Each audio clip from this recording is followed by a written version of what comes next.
It's a beautiful world out there. The only thing that makes it not beautiful is your screwed up way of looking at it. Hello, and welcome to the Business of Happiness podcast. I'm your host, Dr. Tarryn MacCarthy, and today is going to be such a great day. I am so excited to bring you this incredible guest of ours today. We have with us the one and only Dr. Srikumar Rao. Welcome. Welcome to the show. Hello, Taryn. It's my pleasure to be on your show. Thank you for having me. Oh, I'm so excited. I've been looking forward to this day for so long. I'm just so eager for my audience to get to know all about you. For those of you who have not met or heard Dr. Srikumar Rao, I'm going to tell you a little bit about him. He holds a PhD from Columbia Business School, and his courses have been among the most popular and highest rated at many of the top business schools in the world. He is the author of Are You Ready to Succeed?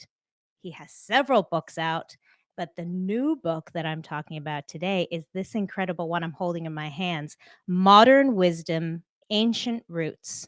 And Dr. Srikumar is an elite coach who has a very specific niche of people that he works with. And Srikumar, I'd love for you to tell us a little bit about the work that you do and expand for us a little bit about who you are. Okay, certainly, Taryn. I am an elite coach.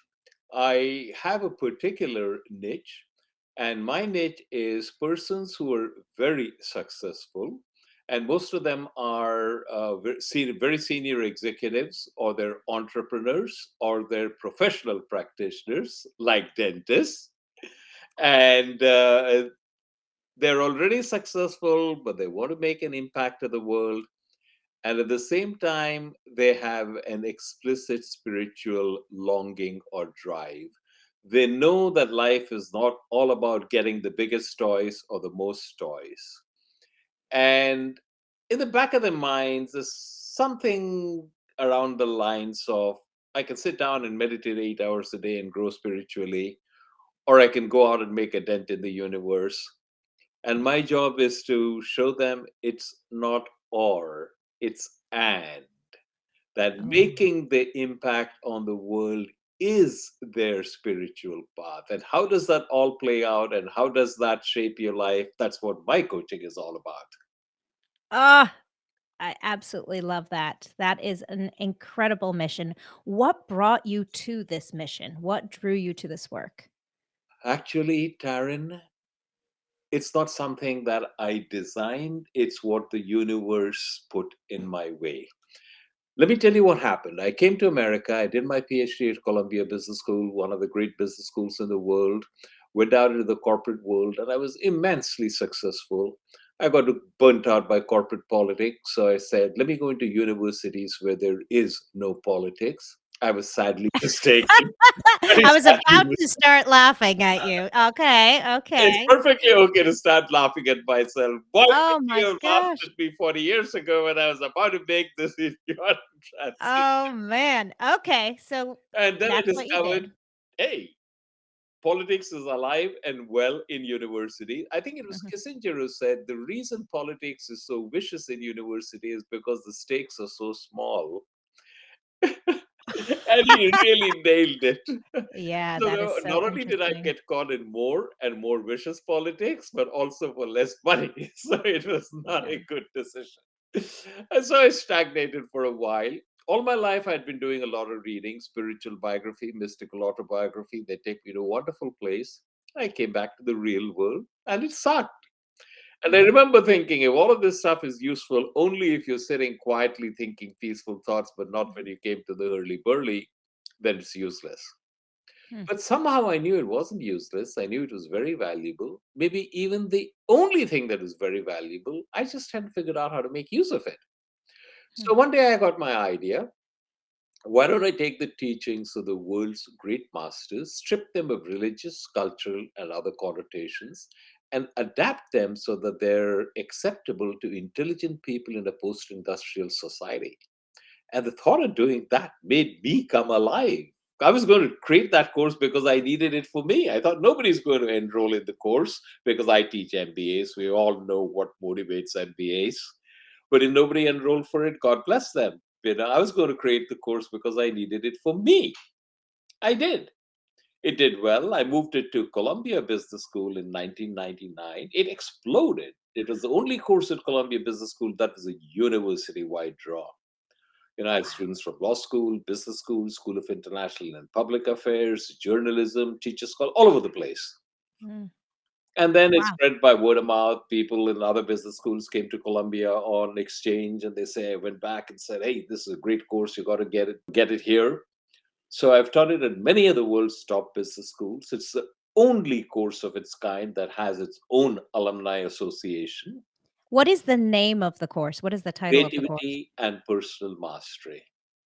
Beautiful. And eventually I spun it out and I taught it privately in New York, London, and San Francisco. And since the pandemic, obviously, it's all virtual now.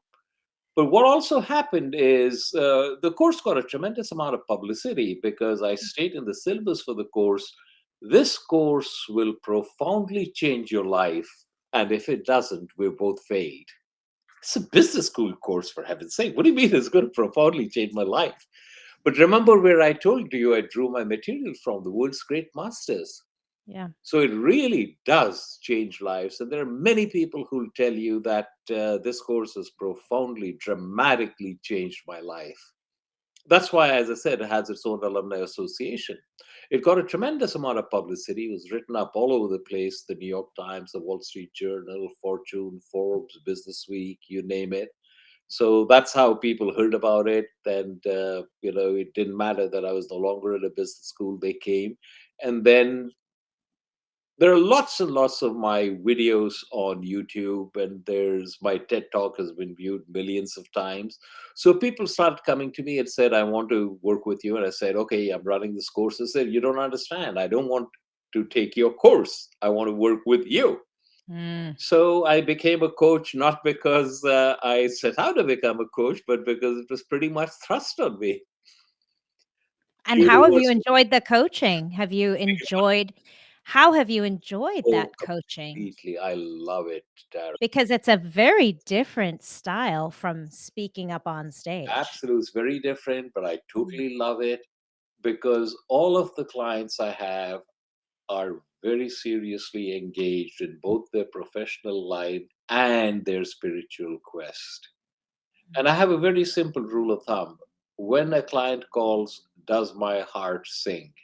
And if the Mhm. answer is yes, I take that person as a client. And if the answer is no, I don't work with that client. Hmm. So it's been enriching beyond belief. Beautiful, It's very beautiful. similar to your business or what you're doing, and how much you enjoy it just shows in the twinkle in your eyes. Oh, absolutely, absolutely. It's a phenomenal feeling. It's a phenomenal feeling to uplift others and empower others with this beautiful opportunity to see the world differently, to see themselves differently, and to recognize that power within them. So cool. I would love to talk about this incredible book. So I have just immersed myself in it and I really have been enjoying it. Once again, it's Modern Wisdom, Ancient Roots, The Movers and Shakers Guide to Unstoppable Success. And I'd love, even if we just start at the very beginning of the book, I think this is a moment in your book that struck me that many of us don't realize. And you open it up by saying, we are all sick and we call it normal. Mhm. Please expand for my listeners a little bit about that. All right, I'll borrow further from my book, Taryn, if I may. Uh, Let me ask you a question. In the past 24 hours, how much have you thought about your left little finger? I love that question. I know, not at all, Not at right? all, exactly. Not at So all. if you had to clip it or polish it, you directed your attention to it for a few seconds and then you went on. Because when your left little finger is doing what left little Mhm. finger should do, it does its thing and is quiet and it doesn't draw attention to itself. But now let's imagine that somebody slammed the car door on your left little finger. Would it be fair that you'd say that you'd be thinking about it all the time? All the That it time. would constantly be drawing its attention to you? Absolutely. That's because it's hurt, it's sick, it's unwell. Now, consider your mind. If you had a good, functioning, normal mind, you tell your mind to do this and then forget about it, and your mind would go out and do it. But tell me, how many times does your mind intrude on your life? What do they think of me? Do I look too fat? Oh, I really love that dress. Should I get it? It costs too much. I'll wait for a sale. But if I wait for a sale, maybe it won't come in my size. Let me go get it right now. What am I going to have for dinner? Think about how your mind is constantly interjecting and drawing attention to itself. Constantly. This is so strong and powerful. I call it mental chatter, that it literally ruins your life. How many times do you or someone you know turn on the television not because there's something there you really want to do or see, but because I gotta distract this monkey mind, this demon that will not let me be. That is because our mind is deeply unwell. And we've got a peculiar way of dealing with this situation. We label it normal. It's Yeah, not. that was such a profound moment in the book when you said that was our solution is we just call it normal. So we just accept it. Mhm. It's not normal. And the first step towards freeing yourself from this monkey mind. In India, you got an analogy. Imagine a monkey and you get it drunk, and then it's stung by a scorpion. That is considerably more placid than your mind. Mm. That's the beast we've been dealing with, and we have been exacerbating the antics of this monkey by the lifestyle that we lead. So, if you really want to straighten out your life, you have to begin there. I think it's such an interesting point, especially with the communities that you and I both serve, very successful business owners who attribute a lot of their success and accomplishment to this monkey mind. Especially when we find men and women who are very good at multitasking or very good at attributing their ingenuity to this chatter that keeps happening, attaching their sense of self to the mental chatter. Mhm. Yes, they do. And it's a mistake. Not only Mm, is it a mistake, it's a flagrant mistake. They accomplished what they did in spite of it, not because of it. mhm.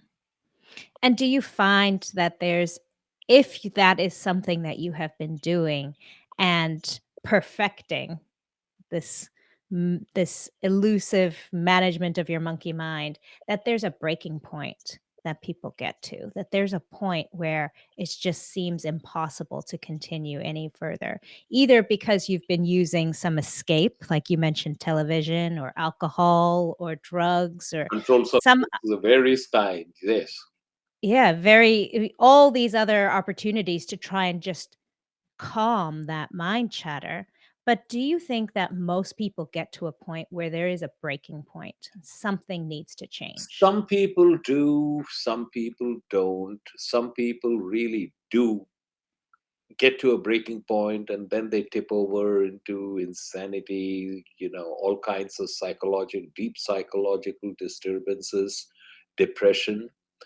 I'm not a medical doctor, I'm not a psychiatrist, so I'm not going to give a medical opinion, but I'm going to give you my personal opinion.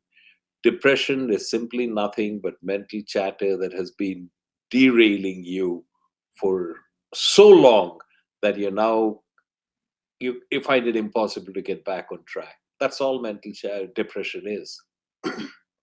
Hmm.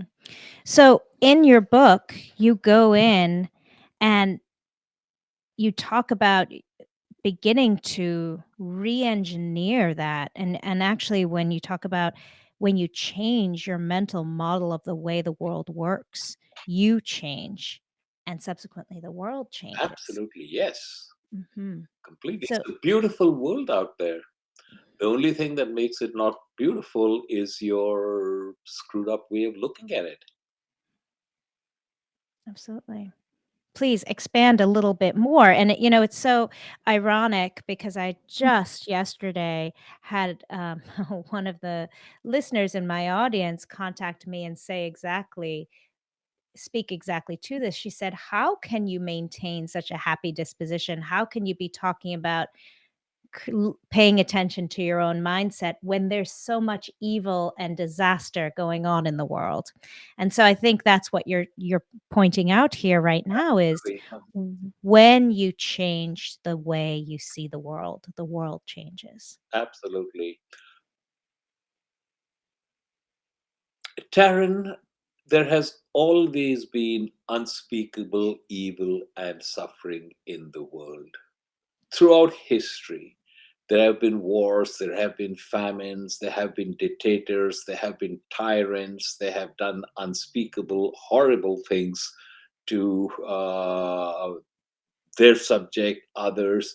It's simply the way things have always been. Now,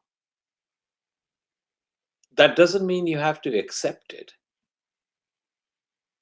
To the extent that you feel revolted by it, disgusted by it, troubled by it, that is the universe tapping you on the shoulder and saying, hey, you have to do something about it. But the point is, what is the space from which you do something about it? If you do something about it from the space of, oh my God, this is really terrible, and I am going to go out and I'm going to do my best, and I'm going to change the world, and I'm going to do it, that's your ego talking. I am. You're simply adding your suffering to the suffering of all the others. And more likely than not, whatever you do will compound the problem and make it worse. Yes. I encourage all of my coaching clients to think of their awareness as a flashlight. What does a flashlight do? A flashlight illuminates whatever you shine it on, right? Shine it on the Correct. floor, lights up the floor, shine it on the ceiling, lights up the ceiling. So your awareness is like a flashlight. And I'm going to give you an example of that. I want you to take your flashlight of awareness, Taryn, and shine it upon the chair in which you are sitting. The moment you do that, you become aware of the pressure of your buttocks on the seat. You become aware of the fabric or the leather against the back of your thigh, right? Absolutely. 30 seconds ago, you weren't aware of any of that, but now you are. That's because you shone the flashlight of your awareness on that. Mhm. What do we typically do with the flashlight of our awareness? We shine it on the two, three, or four things that are problems in our life. More precisely, we shine it on the two, three, or four things that we have arbitrarily decided is a problem in our life. And what about the 40, 50, 200 things that are pretty damn good about our lives? You know, we are not hungry. We know we're going to have dinner tonight. We have a bed to sleep in, a roof over our head. Any of these is a big deal in a big chunk of the world. So when I point that out, people say, yes, yes, that's true. We are privileged. But you don't feel privileged because you don't shine the flashlight of your awareness on these. Lousy, rotten, stupid strategy. So, one of the first things that I get my clients and students to do is shine the flashlight of your awareness on the many ways in which you are truly, truly blessed and keep it there. I want everybody to occupy the default emotional domain of appreciation and gratitude. And the reason for that is when you're in the default emotional domain of appreciation, gratitude, you're not angry, you're not nervous, you're not anxious, you're not fearful. The two cannot coexist. And then from that domain of appreciation and gratitude, You look at the things that are bothering you about the world and say, what is it that I can do to help make things better in this little corner of my world? And I will try my level best to do that. And that's all you need to do. Yeah, that's beautiful. It really is a dramatic shift. Yes, it is. Mhm. It's a conscious shift. Most of the time, we are preoccupied with stuff and we direct our attention to that because it's clamoring for attention. It's unwell. Mm. So, lodge yourself, anchor yourself in the part of you that is well, and from there start addressing the parts of you that are not unwell. And you'll be surprised at how much you change, and the world changes immediately. You're not separate from the world, Taryn. You and the universe are dancing together. And when you're dancing together, if you lead differently, the universe doesn't have a choice. It has to follow differently. Mm. Love it. Love it. Such powerful words.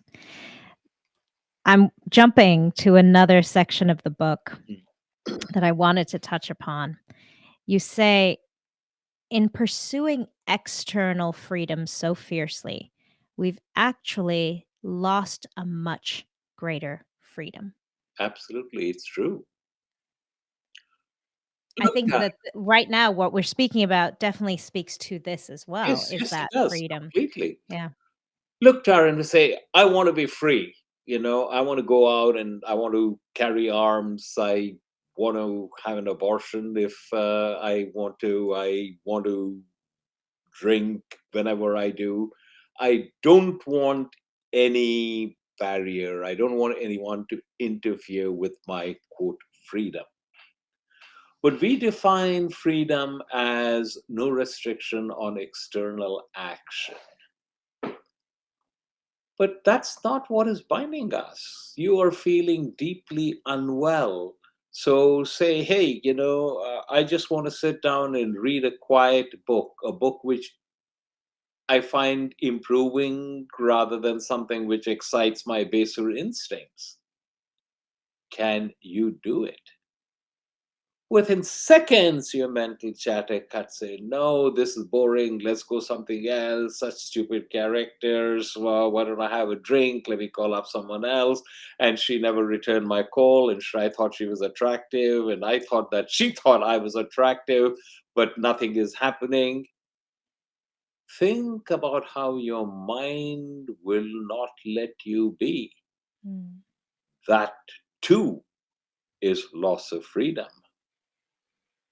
But we absolutely. never think about that. When the poet said, stone walls do not a prison make, nor iron bars a cage, right on the money, but we never pay attention to that. And if you go on, the poet says, there are persons who look upon that stone wall as a sanctuary and a wonderful place to Mm, relax. That internal freedom is what we should be seeking. But not only are we not seeking it, but we've got all kinds of manner to stir it into a greater frenzy than it's ever been in. A great deal of social media is mm. just a mechanism to make you more agitated and therefore more unhappy than you were before. If you're listening to this podcast, chances are you didn't get into business to be miserable. The problem is that people feel that if their business gets busier, if they start becoming more successful, that happiness will eventually set in. But it can actually get worse. This is why I created the Business of Happiness Prosperity Coaching. In this one-on-one coaching, we look at how to redefine success on your terms and re-find the joy and the passion in your dream. Visit me at thebizofhappiness.com and become the happiest business owner you know. You touched on social media, and I wonder what your perspective is on the shackles of self-judgment and judgment of others, of course, but that limitation and that imprisonment from self-judgment. Here is the thing, one of my students once described Facebook and Instagram and so on as devastating, because what you're doing is you're comparing your outtakes with everybody's show reels. And that is such a beautiful way of putting it. But the short answer is we're all far, far, far too worked up on what do they think of me. Mm. And I have an answer for that. Taryn, I know what others think of you. Would you like me to tell you what others think of you? I have a very good guess. They don't think. Not at all. Mhm. We are all very busy watching the movie of my life, and we think Yeah. everybody is watching the movie of my life. But they're not. They're watching the movie of their life. And in the movie of their life, you're a bit player if you have any role at all. So don't obsess about what are they thinking of me. I'm telling you, they're not thinking of you. Don't even bother time thinking about yourself because it doesn't matter. Mm. Eventually, you'll find out that all of this thing, I'm Taryn, I'm a dentist, I'm helping other dentists, I'm running this wonderful podcast, I'm eat great. It's all a story you're telling yourself. It's a soap opera. It's not Absolutely. true. Who you really are is beyond all of this, your pure spirit, your pure awareness. So the more you anchor yourself in that, the more you find that you're enjoying the business of being Taryn and enjoying the soap opera that you're a part of, because you're no longer concerned. That's not you. That's the role you've been thrust Mm. into as you're trying to get out of the illusion. So if you're stuck in that role, might as well enjoy it and have a ball. And you'll find that you can have a deeper enjoyment of it than you ever thought possible. You speak of something that I like to call levity as a tool Yes. for accessing those deeper insights. How do you, especially in the business world, how do you speak to your clients about incorporating a perspective or a lens of levity, not taking everything so seriously? Two ways. One, exactly as I just did with you. Yeah. And two, what I do, what I recommend to everyone, and I'm going to recommend it to you and all of your listeners, is there is a British humorist called P.G. Woodhouse, who I think is one of the funniest persons to ever live. And I have a number of books by P.G. Woodhouse, which are required reading for my course. Oh, there you go. And, I am making a blanket statement to your audience. Go out and read one book by P.G. Woodhouse a month, and I will guarantee you, you will find your life better. Mm. Because it's not that serious. None of it. It's all a game anyway. Mm. We say, no, no, this is my life, this is my career, this is my marriage, this is serious. Yes, it's serious, but it's also a game. And you can only truly enjoy it when you treat it as a game. Mm. Yeah. Interesting. One of the things that you talk about is passion.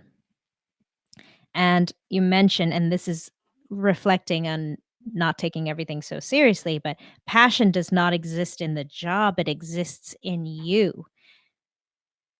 Interesting as well, especially when we're speaking to very successful business Mhm, owners, successful men and women who've dedicated decades, millions of dollars to their profession, to their jobs, mhm, and really identify with being that person, that doctor, that business owner.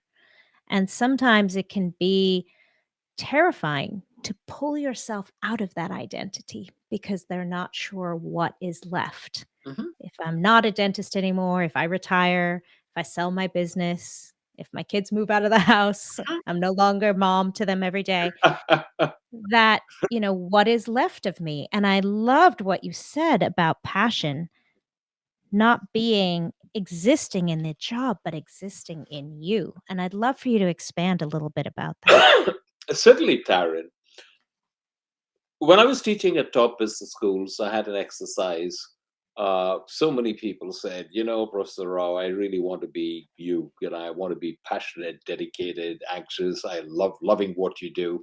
So how do you do that? So I had an exercise. Let's sit down and say, what does it take for you to be passionate about your job? What are the parameters of the job?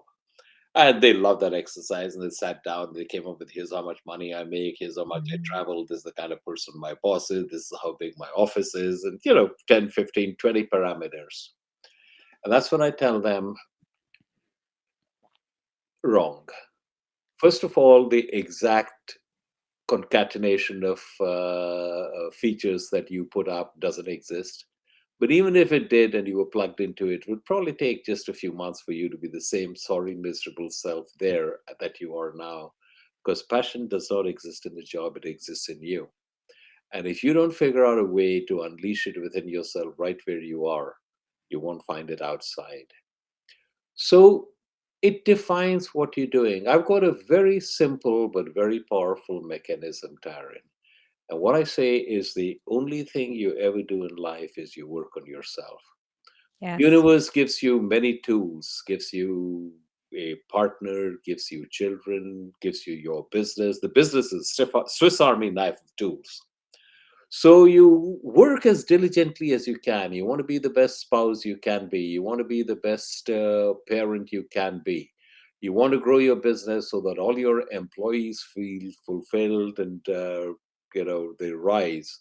But in the process of trying to do all of that, what you're really doing is you're working on yourself. All these things are tools given to you to work on yourself.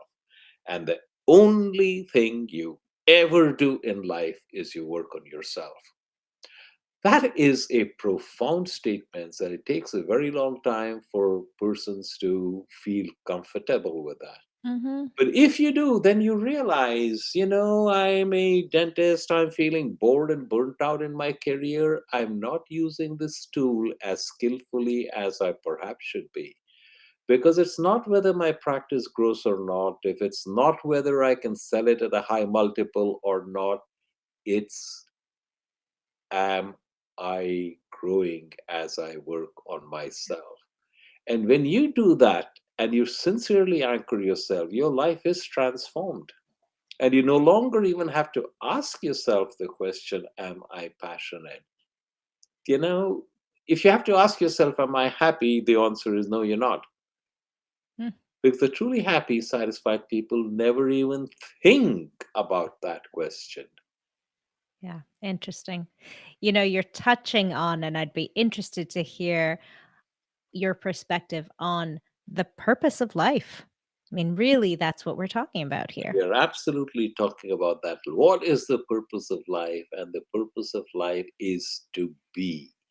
Mhm. Not to be this or that, not to be the best dentist, not to be the person who's on the cover of dental magazines, not to be the person who has the most number of practices that you control, or not to be, the ideal father. Purpose of life is to be, not Mm, to be something or other, but just to be.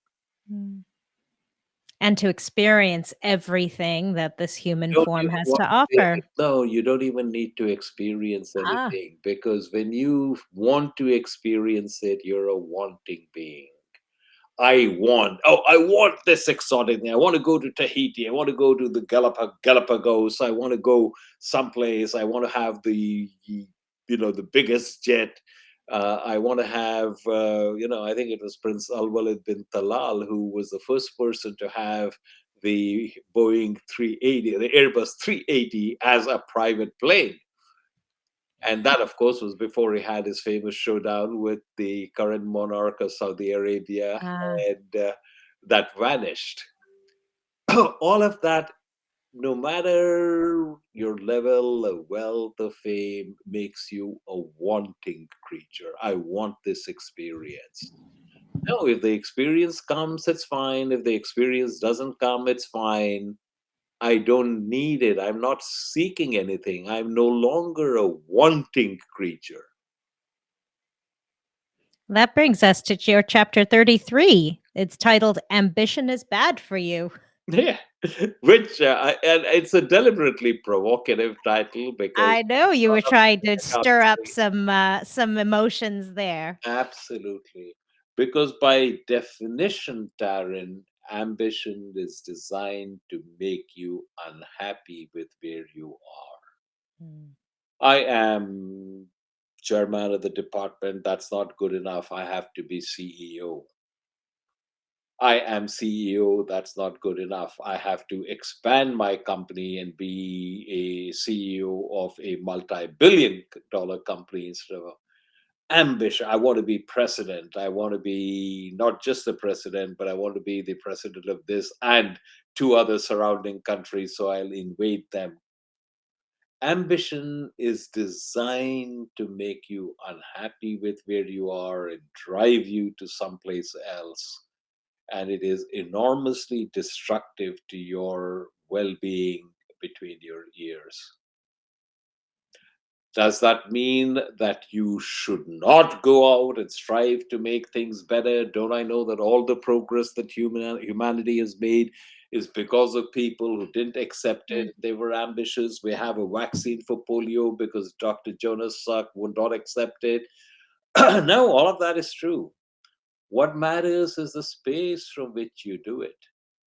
I am perfectly happy where I am. I have a preference to have my own plane. So if I can afford it financially, I'll go out and buy my plane. And if I can't afford it financially, I'm not going to go buy my plane.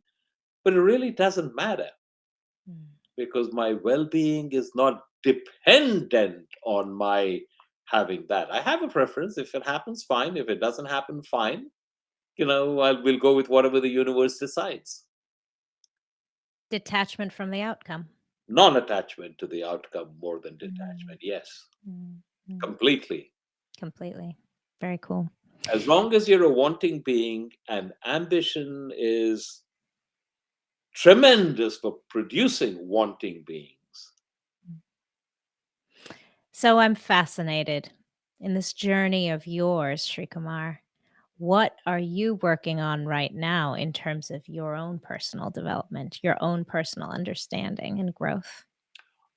I have to share a very powerful book with you, Taryn, and I came across that book several decades ago, and it made a big impact on me. And I'm going back now and reading it again, and it's making more of an impact on me. And it's called The Way of a Pilgrim. Mm, Nobody knows who the pilgrim was. He was Russian. He roamed around in Siberia in the late 19th century. And the only thing he had was a torn woolen coat. And you're roaming around Siberia in a torn woolen coat. You're not in a very happy place. He had a dislocated shoulder and no doctor mm, to go to. So he lived with the pain.